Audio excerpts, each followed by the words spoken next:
안녕하십니까. 달팽이 부동산 김석준 소장입니다. 오늘은 베스트셀러였던 칩5 여기에 대한 얘기를 좀 할 건데요.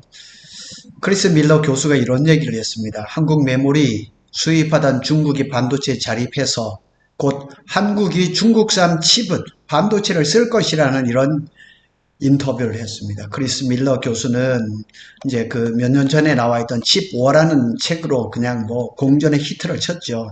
미국의 유명 경제 사학자이고 국제 정치 전문가입니다.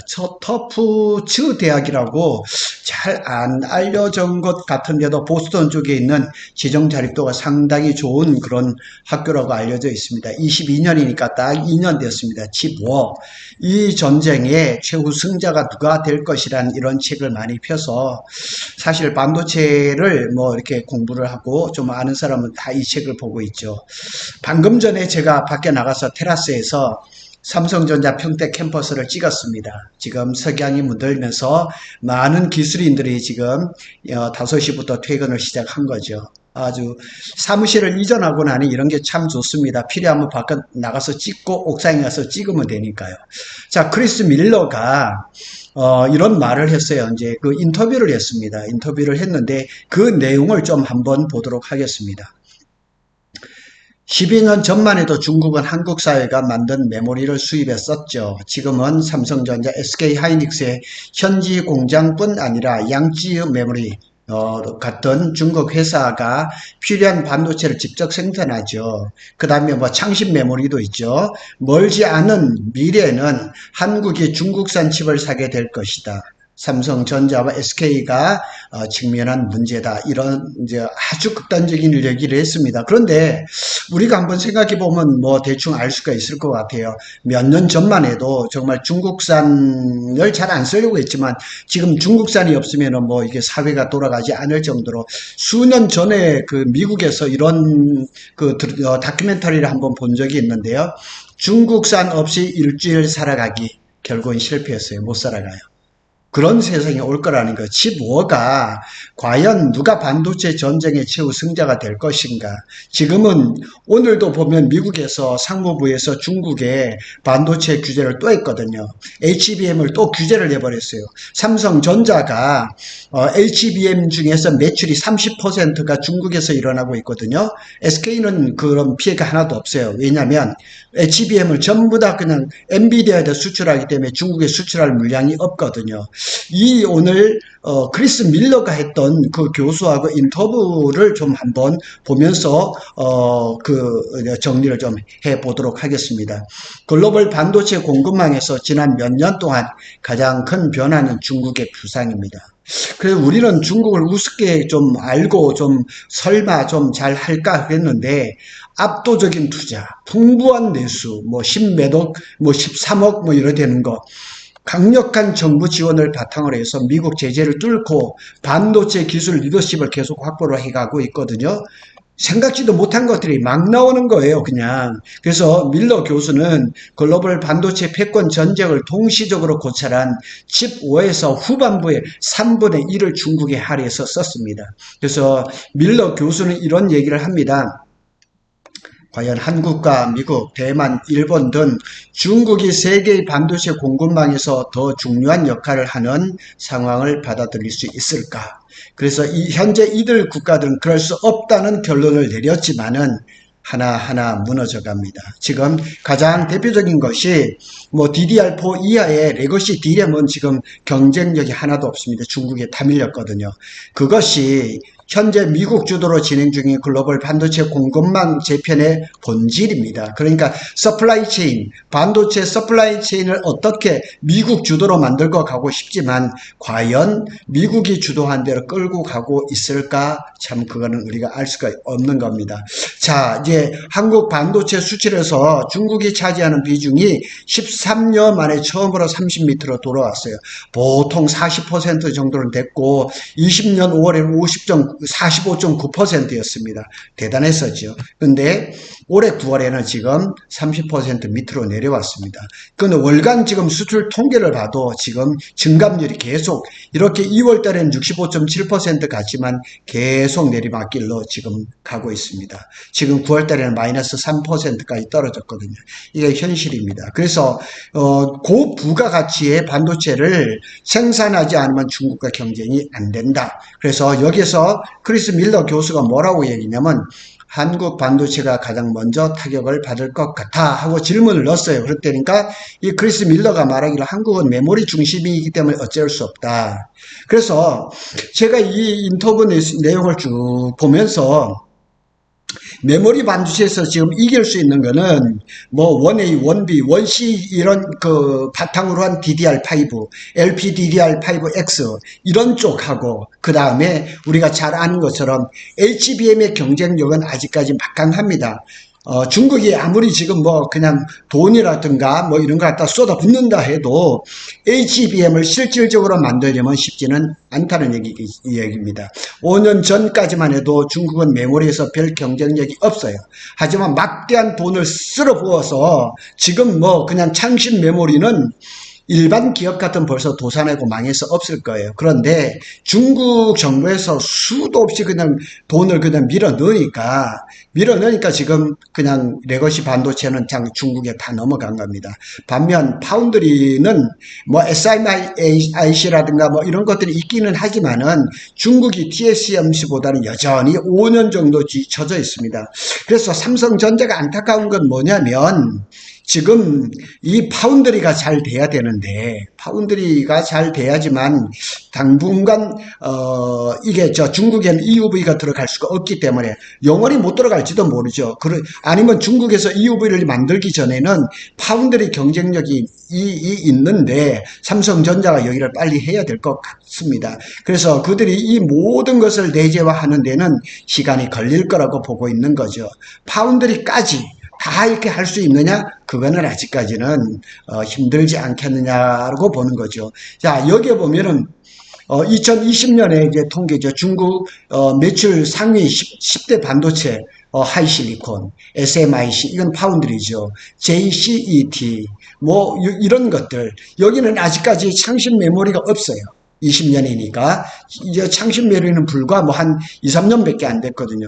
이런 성장률이 지금 어마하게 지금 앞서가고 있는 중국의 현실입니다. 두 번째 보면 세계 공급망에서 중국의 영향력을 어떻게 평가하냐고 또 물었습니다. 이랬더니까 사실 반도체만의 문제는 아니다. 맞죠? 반도체만의 문제는 아닙니다. 디스플레이도 보면 OLED도 못 따라올 것 같았는데 지금 따라오고 있고 LCD는 이미 100% 다 넘어갔고 우리 뭐 삼성이라든가 또 LG 디스플레이 중에서 LCD는 다 팔아먹었죠.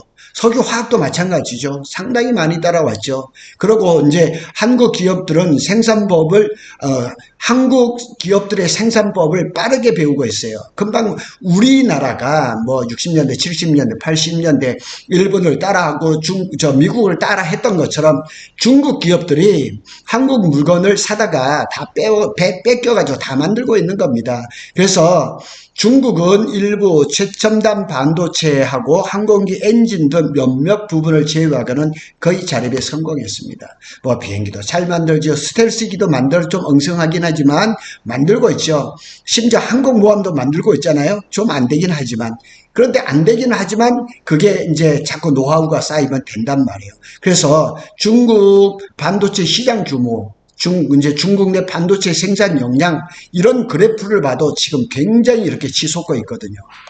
이게 지금 장난이 아닙니다. 그래서 생산 규모도 지금 이렇게 높아지고 있고 이렇게 자꾸 우상향을 하고 있는 거예요. 그러니까 우습게 볼 일은 아니죠. 그럼 우리가 어떻게 해야 되느냐? 참 어려운 시대를 살아가는 것 맞습니다. 중국이 빠르게 자립할 수 있던 이유는 뭐냐? 여기에 보면 나와 있습니다. 중국은 2000년 전후 전자, 상거래와 인터넷 검색 등에서 빠르게 성장했습니다. 그래서 2010년대 중국이 가장 많이 수입한 것은 석유가 아니라 반도체였습니다. 지금도 반도체 엄청나게 그 수입을 합니다. 석유는 뭐 자기네 나라에서도 어마하게 나오니까요. 그래서 언제든지 미국에 유출될 수 있다는 거예요. 뭐냐면 반도체가 미국의 기술로 만든 거라서 중국 반도체에다가 거기다가 자기네 뭐 비밀 코드를 심는 것처럼 언제든지 미국에 유출될 수 있었던 거죠. 중국이 반도체 자립의 속도를 내는 계기가 된 거죠. 그래서 화웨이는 매출의 23% 이상을 R&D에다 투자를 하고 이 비율은 미국 빅테크 기업의 거의 2배 수준입니다. 그러니 따라갈 수가 없는 거예요.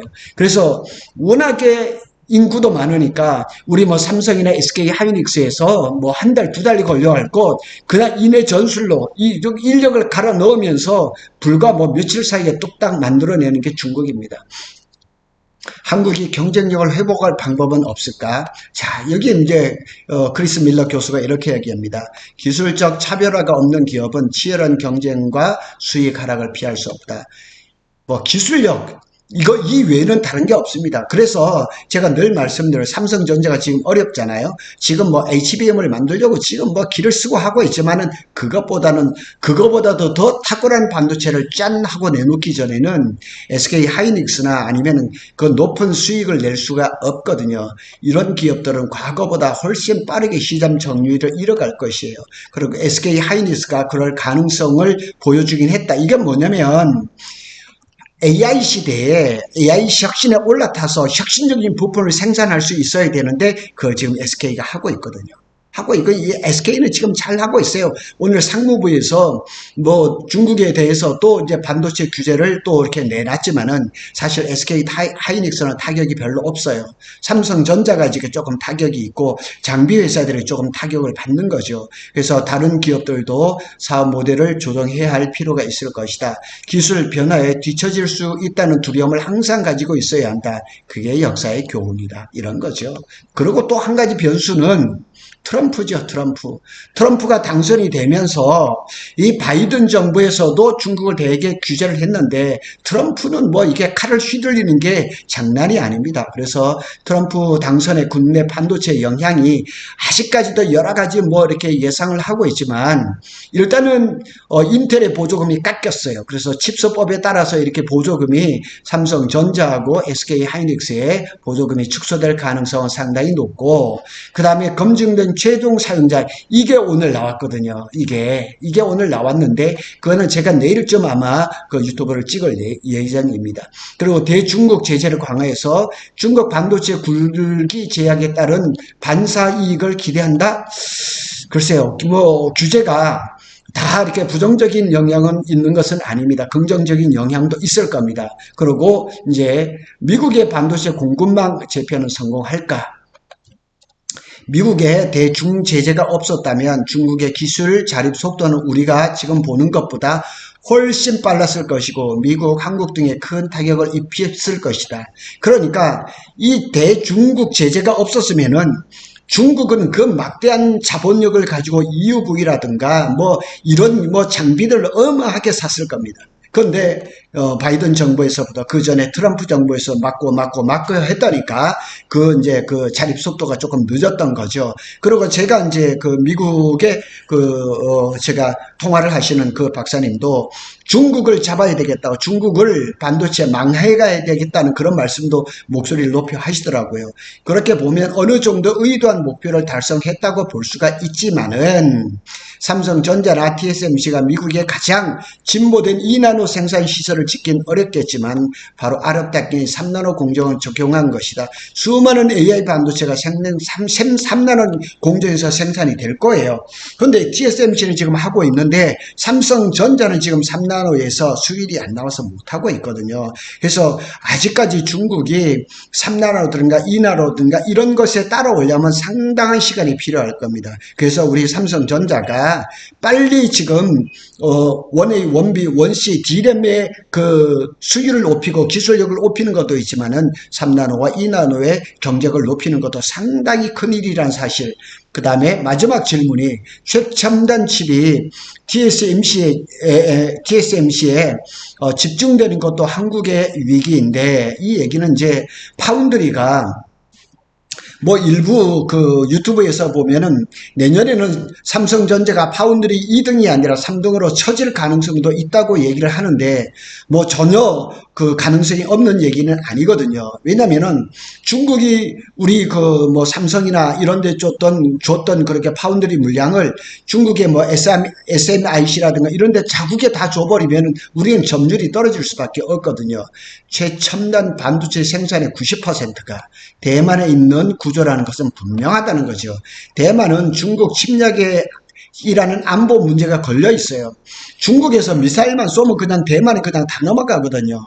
그래서 미국은 대만을 방뇨하기 위해서 상당히 그 많은 그런 노력을 기울이고 있지만은, 중국은 또, 하여튼 호시탐탐 대만을 침공하려고 노력을, 틈을 보고 있거든요. 그래서 TSMC가 대만의 안보를 보장할 것이라는 시각도 있지만 중국 시진핑 주석은 정치적 목표 달성을 위해서라면 비이성적이고 파괴적인 정책을 추진할 수 있는 인물이에요. 우리가 김정은이를 그냥 감을 못 잡는 것처럼 뭐 시진핑도 마찬가지란 말이에요. 자기네 중국을 위해서 할 수 있다 그러면은 대만 침공은 얼마든지 할 수가 있다는 이런 사실도 우리가 기억을 해야 된다는 사실입니다. 그래서 오늘 어제 이렇게 신문 기사가 나와서 제가 정리를 하고 하루 종일 사무실을 정리를 하면서 이거를 참 곰곰이 생각을 해봤습니다. 정말 우리가 그냥 일상을 살아가는데도 중국 제품이 없으면 살아가기 어렵거든요.